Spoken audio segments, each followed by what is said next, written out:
Hello everyone. आज से हम इस वीडियो से जो सब्जेक्ट स्टार्ट करने वाले हैं उसका नेम है बेसिक मैथमेटिक्स। और ये जो सब्जेक्ट है वो डिप्लोमा इंजीनियरिंग कोर्सेज जो होते हैं उसमें फर्स्ट सेम के अंदर आता है। और ये सब्जेक्ट के अंदर हम जो यूनिट देखने वाले हैं पहला, यानी कि यूनिट नंबर 1, उसका जो नेम है वो है लॉगरिथम। એને આપણે ગુજરાતીમાં કહેવાશે લઘુગણક।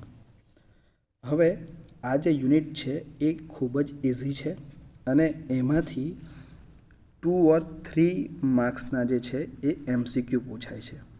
ઓકે, મલ્ટિપલ ચોઇસ ક્વેશ્ચन અને ખૂબ જ ઇઝી હોય છે।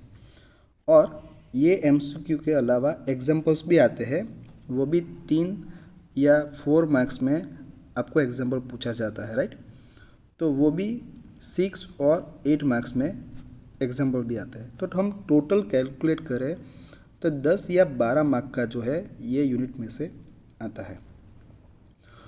तो आज हम क्या करेंगे इस वीडियो में और एक नेक्स्ट वीडियो में, हम जो ये लॉगरिथम का जो बेसिक रूल्स और लॉज जो है वो हम क्विक देखेंगे, यानी कि जो इम्पोर्टेंट चीज़ है ना वही हम देखेंगे MCQ के लिए, राइट। क्योंकि हमें पहले सारे के सारे जो प्रीवियस क्वेश्चन पेपर जो है GTU के उनके MCQ सॉल्व करने हैं, ओके। और उसके बाद हम एग्जाम्पल देखेंगे।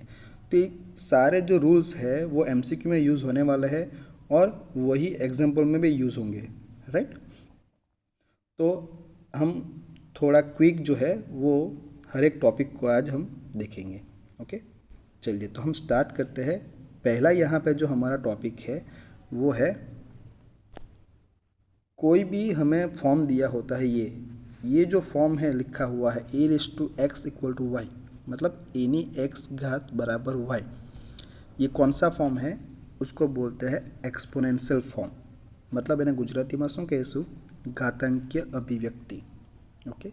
તો આનું તમારે શું કરવાનું છે, લોગેરિધમિક ફોર્મમાં અથવા તો લઘુગણકીય અભિવ્યક્તિ જે છે એમાં તમારે લખવાનું છે, ओके। सो सिंपल बात है, एक्सपोनेंशियल फॉर्म को हमें लॉगरिथमिक फॉर्म में कन्वर्ट करना है। गेटिंग? मतलब घातांकीय स्वरूप जे छे आरू आपवामां आवेल छे एने आपणे लघुगणकीय स्वरूपमां एनुं रूपांतर करवानुं छे। तो केवी रीते करीशुं? खूब ज इजी छे, ओके। અહીં પણ મેં બતાવ્યું છે એરો આપીને। તો જુઓ, આ a⁴x = y, આ જે આપણને આપ્યું છે એ છે એક્સપોનેન્શિયલ ફોર્મ, એટલે કે ઘાતાંકીય સ્વરૂપ છે, રાઈટ। હવે એને આપણે લોગેરિધમિક ફોર્મમાં કેવી રીતે લખવાના છે, લઘુગણકીય સ્વરૂપમાં કેવી રીતે લખાશે? તો જુઓ શું કરવાનું રહેશે। આ જે એ જે છે એ શું કહેવાય છે? તમારો આધાર, એટલે કે બેઝ, ઓકે। તો એ કોનો આધાર બનશે? વાયનો, જે બરાબરની બાજુ હોય ને જમણી બાજુ એને। તો આ બરાબર તો છે જ, આ વાય છે તો એની નીચે આધાર બનશે એટલે આપણે નીચે લખીશું અને વાયને સામા લખીશું આપણે ઘાતમાં, બરાબર છે? ખ્યાલ આવી ગયો? તો હું આ રીતે લખું છું, એ આધાર છે ને વાય ઘાત થઈ ગઈ અને આગળ આપણે શું લખવાનું રહેશે? લોગ, બરાબર। અને અહીંયા બાકી શું રહી જશે? એક્સ, તો એક્સને અહીંયા લખી દો આ રીતે। તો આ શું થઈ ગયું? લઘુગણકીય અભિવ્યક્તિ। કોની? तो घातांकीय अभिव्यक्ति। गेटिंग? ओके। सो इस तरीके से आप एक्सपोनेंशियल फॉर्म को लॉगरिथमिक फॉर्म में लिख सकते हो और उसका रिवर्स भी कर सकते हो, है ना। कोई बार हमें ज़रूरत हो कि ये लॉगरिथमिक फॉर्म दिया हो और हमें एक्सपोनेंशियल फॉर्म चाहिए, मतलब इस पे से आप ये भी आप लिख सकते हो। इसीलिए यहाँ पे देखो एरो भी मैंने बताया है, ओके। चलो, तो यही जो रूल है वो हम एक एग्जांपल लेके समझते हैं। सी, एक एग्जांपल है यहाँ पे दिया हुआ है, ये जो है 2 उसको क्या बोलते हैं? बेस, यानी कि आधार। और ये जो 3 है वो क्या हो जाएगा? एक्सपोनेंट, એટલે કે घातांक।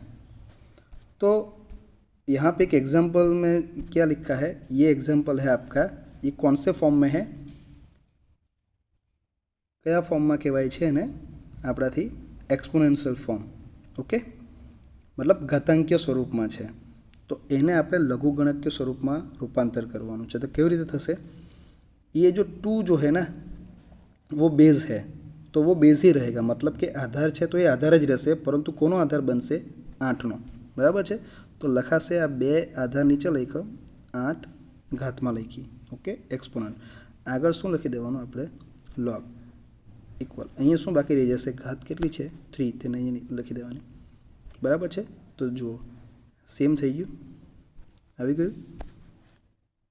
તો તમે આ રીતે પણ લખી શકો, log 8 to the base 2 equal to 3 પણ લખી શકો. बराबर. सो ये जो लॉगरिदम में आया ना, उसको हम किस तरह से बोलेंगे? log किसका है?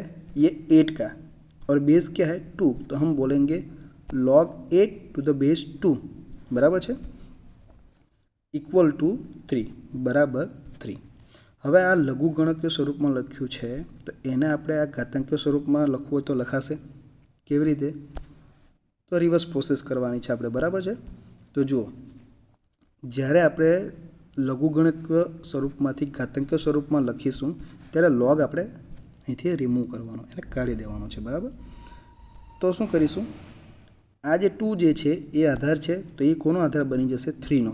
તો જુઓ 2 નીચે લખ્યું, 3. હવે અહીંયા આપણે ઘાતાંકીય સ્વરૂપમાં લખીએ છીએ, એટલે કે લઘુગણકની જરૂર નથી, એટલે આપણે લોગ લખીશું નહીં. બરાબર. અહીંયા કેટલા આવી જશે? 8. તો જો પાછું આવી ગયું. સો તમને આ બંને આવડવું જોઈએ, okay, exponential to logarithm or logarithm to exponential. Okay, so this one is a first topic, how to convert exponential form into the logarithmic and logarithmic form into the exponential form. getting? बहुत easy है. और एक याद रखने वाली चीज़ है, वो यहाँ पे मैंने लिखी है नोट में, बहुत ही इम्पोर्टेंट है. We can not obtain logarithm of 0 and negative real numbers. Getting? उसका मतलब क्या है कि 0 मीन्स शून्य एंड नेगेटिव नंबर मीन्स ऋण संख्याओं लघुगणक मળી શકે નહીં. આ ખૂબ જ ઇમ્પોર્ટન્ટ છે, આ યાદ રાખજો. એટલે આપણે લઘુગણક એટલે શું લખીએ છીએ? લોગ લખીએ. અહીંયા આધાર કોઈ પણ હોય. બરાબર. બેઝિકલી બે આધાર આપણે લઈએ છીએ, 10 અને e. તો માની લો કે અહીંયા 10 છે, અથવા તો હું એમ જ લખી દઉં છું કે અહીંયા એ આધાર છે. ઓકે. સો લોગ કોનો લેવાનો છે? અહીંયા આપણે લખવાનું એ 5 લખું તો એનો લોગ મળશે, કારણ કે 5 શું છે? ધન સંખ્યા છે. એની જગ્યાએ મેં 100 લખું તો પણ એનો લોગ મળશે, પરંતુ મેં અહીંયા 0 લખું તો એનો મળશે નહીં. સો 0 અથવા તો ઋણ સંખ્યા, દેટ મીન્સ નેગેટિવ નંબર, એટલે કે નેગેટિવ નંબર લખું -5 તો એનો પણ આપણને લઘુગણક મળશે નહીં. એટલે આ ટોપિક યાદ રાખજો, પોઈન્ટ, કે શૂન્ય અને ઋણ સંખ્યાઓનો લઘુગણક મળી શકે નહીં. Okay. So we can not obtain logarithm of 0 and negative real numbers. એવી રીતે બીજું યાદ રાખવાનું છે કે the base of logarithm can not be negative 0 and 1. મતલબ શું છે કે લઘુગણકનો જે આધાર હોય છે, એટલે આપણે લખીએ છીએ લોગ કોનો લઈએ છીએ? આપણે માની લો કે a ને એનો આધાર કેટલો છે? b. તો b જે આધાર છે એ ક્યારેય પણ ઋણ, એટલે કે માઇનસવાળી સાઇન ના આવી જોઈએ, 0 શૂન્ય અને 1 હોવો જોઈએ નહીં. એ સિવાયના કોઈ પણ હોય તો ચાલે. सिंपल समझ पड़ी बद्दा. ओके. सो बहुत इजी है.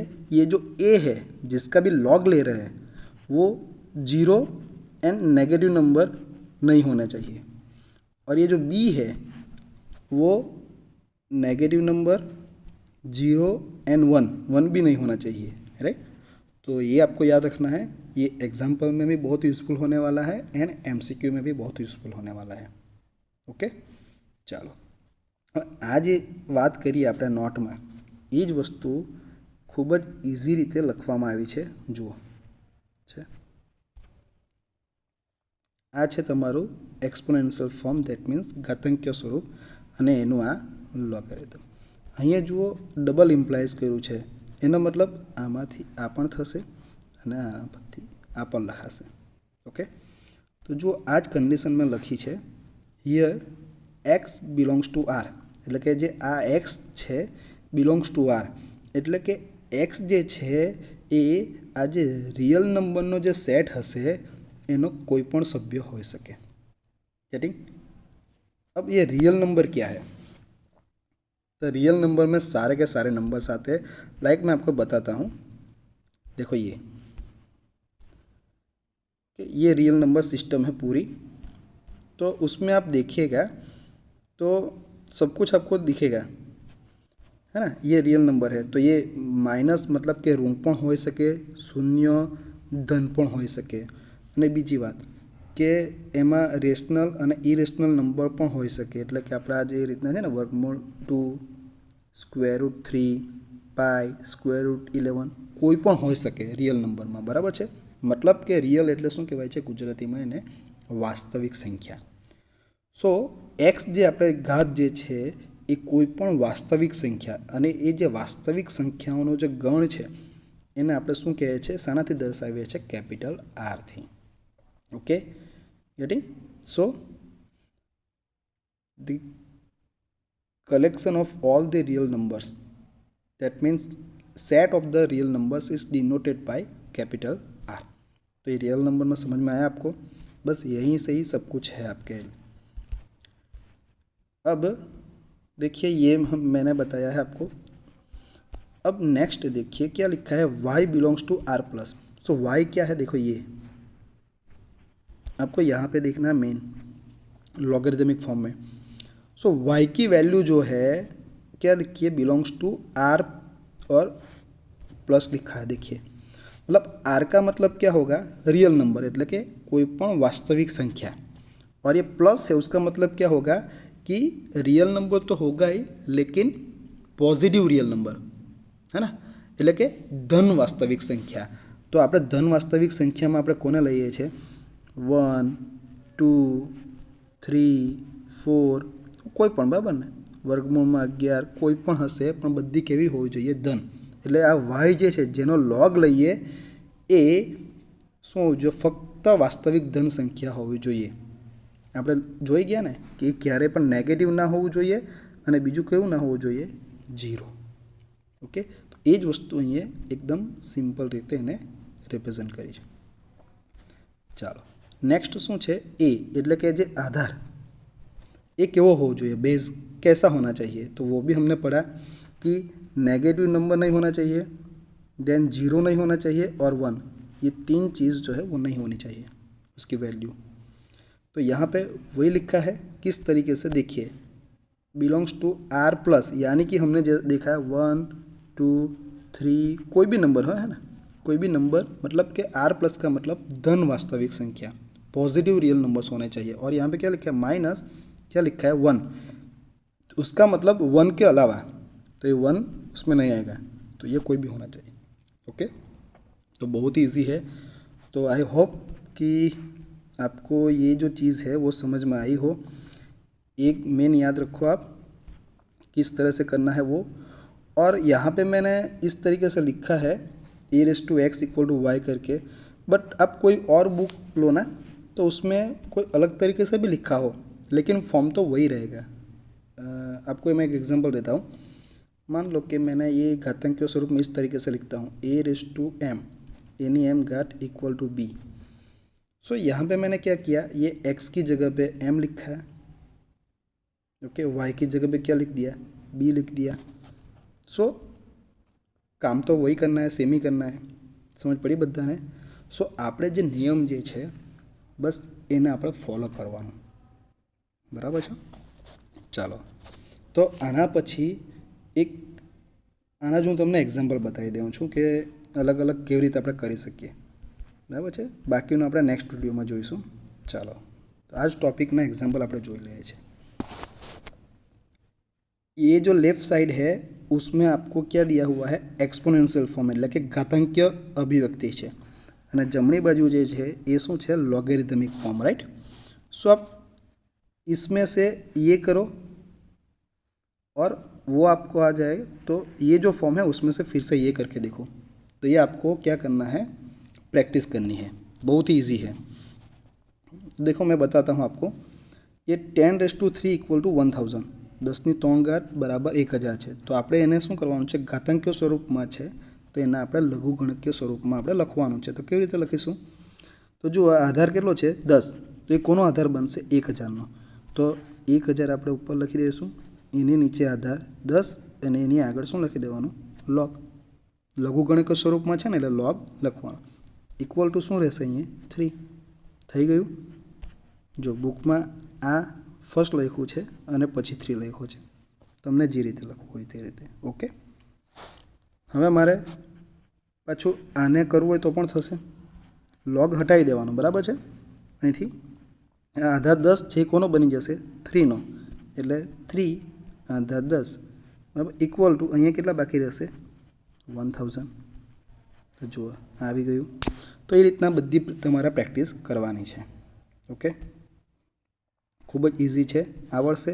એકવાર આ બધા એક્ઝામ્પલ છે એ પ્રેક્ટિસ કરજો, કશું ગભરાવાનું નહીં। હવે માની લો કે અહીંયા આપ્યું છે તમને 5⁻³ ભલે ના -3 એવો, આ ઘાત જે છે એ કોઈ પણ વાસ્તવિક સંખ્યા હોઈ શકે, ऋण धन कोई पण हो सके, बराबर है। सो वो कोई भी रियल नंबर हो सकता है, तो उससे आपको कंफ्यूज नहीं होना है। और यहाँ पे क्या दिया है 1/125, राइट। तो ये आपको अलग दिखेगा, लेकिन हमें क्या करना है, जो रूल है वही फॉलो करना है। तो देखो ये यहाँ पे बेस कितना है, आधार कितलो है 5, ए कोनो बनसे, आनो बनी जैसे। तो जो 1/125 लखीए, आनो लॉग बराबर, અને એનો આધાર કેટલો લખવાનો 5, નીચે ઇક્વલ ટુ આ ઘાત બાકી રહેશે કેટલી -3। જો આવી ગયું આન્સર છે, ખૂબ જ ઇઝી છે, રાઈટ। તો એ રીતે તમે બધા જ જે છે એ તમે કરી શકો, ઓકે। તો આજના વિડીયોમાં અહીં આપણે સ્ટોપ કરીએ છીએ। નેક્સ્ટ વિડીયો જે છે એમાં પણ આપણે જે લોગેરિધમના બેઝિક રૂલ્સ અને નિયમ જે છે એ આપણે જોઈશું, અને ત્યાર પછી આપણે MCQ સ્ટાર્ટ કરીશું, ઓકે। તો ફક્ત આજે તમારે શું કરવાનું છે, આગળ જે મેં બતાવ્યું છે એ વસ્તુ ધ્યાનમાં રાખવાની છે, કેવી રીતે એકબીજાના સ્વરૂપમાં રૂપાંતર કરવાનું એ આ તમારે એક્સરસાઇઝ કરવાની છે આખી, ઓકે। એટલે તમને આવડી જશે। અને બીજું યાદ રાખવાનું છે કે આપણે જે આધાર જે છે એ તમારો નેગેટિવ એટલે કે ઋણ સંખ્યા ના હોવી જોઈએ, 0 અને 1 હોવો જોઈએ નહીં, આ ખાસ યાદ રાખજો। અને જેનો લઘુગણક આપણે લઈએ છીએ, मतलब जिसका लॉग कर रहे हैं y, तो y की वैल्यू जो है वो नेगेटिव यानी कि ऋण और दूसरी 0 नहीं होनी चाहिए, गेटिंग।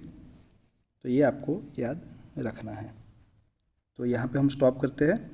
नेक्स्ट वीडियो में हम आगे के जो रूल्स एंड लॉ है वो हम देखेंगे।